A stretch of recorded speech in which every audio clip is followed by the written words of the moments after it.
देश को आज़ाद करवाने में कैथल जिले के स्वतंत्रता सेनानियों की महत्वपूर्ण भूमिका रही है। कैथल जिले के गांव नरड़ के स्वतंत्रता सेनानी स्वर्गीय सुंदर सिंह ने देश को आज़ाद करवाने के लिए जेल में यातनाएं सही, लेकिन कभी हिम्मत नहीं हारी।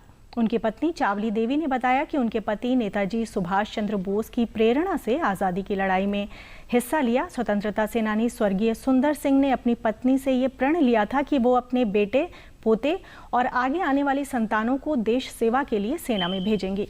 ये प्रण निभाते हुए उनकी पत्नी ने पुत्र सुरेश और पौत्र सचिन कुमार को सेना में भर्ती करवाया। सुरेश कुमार सेवानिवृत्त हो चुके हैं और सचिन कुमार सेना में रहते हुए देश सेवा कर रहे हैं। स्वतंत्रता सेनानी के पुत्र सुरेश ने बताया कि उसने अपने पिता के बताए रास्ते पर चलते हुए सेना में भर्ती होकर देश की सेवा की। उन्होंने कहा कि हमें इस बात का गर्व है कि हमारा पूरा परिवार देश सेवा में लगा हुआ है। तेरे कष्टी काट के कुछ खाना दिया नहीं, पीना दिया नहीं, उड़न पहनना दिया नहीं। हाँ, विश्वास था अपना अपने बिगया हो गेल ही बीच को बह गया, बहुत का फिर बिक गया लड़ाइया में। पोती मेरा बेटा है, मेरा बेटा बहुत मन जा रहा, मेरा पोता जा रहा ही वह 5 साल तो घर वालों भूल चुके थे बिल्कुल।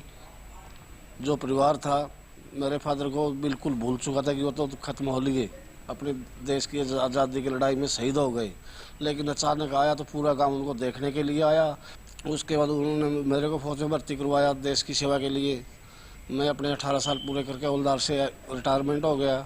उसके बाद फिर एक लड़का और हमने तैयार करके देश की सेवा के लिए भेजा। स्वतंत्रता सेनानी के पौत्र अजय और पौत्र वधू ज्योति ने कहा कि हमें गर्व है कि हम स्वतंत्रता सेनानी की संतान हैं। उन्होंने कहा कि परिवार की देश सेवा की परंपरा को निभाते हुए वे अपनी संतान को भी देश सेवा के लिए सेना में भेजेंगे। स्वतंत्रता सेनानी स्वर्गीय सुंदर सिंह का परिवार पूरे गांव और आसपास के इलाके में सैनिकों के परिवार से जाना जाता है। मेरे दादाजी सुभाष चंद्र बोस वाली फौज में थे। आगे मेरे ताऊ भी फौज में ही है। आगे अब मेरा भाई भी फौज में लग गया है। हमारे आने वाली पीढ़ी भी आगे फौज में ही काम करती रहेगी ऐसे ही। मैं बहुत ही गर्व के साथ बोलती हूँ कि मेरे फैमिली का शुरू से ही अपनी देश के प्रति सेवा में पूरा सहयोग रहा है। पहले मेरे स्वर्गीय श्री दादाजी सुंदर फौज में थे, स्वतंत्रता सेनानी। उसके बाद मेरे पापा जी फौज से रिटायर हुए हैं और अभी आगे मेरे देवर जी लगे हुए फौज में आगे। और मेरी आशा है आगे मैं आने वाली अपनी पीढ़ी को भी इसके प्रति प्रेरित करूँगी।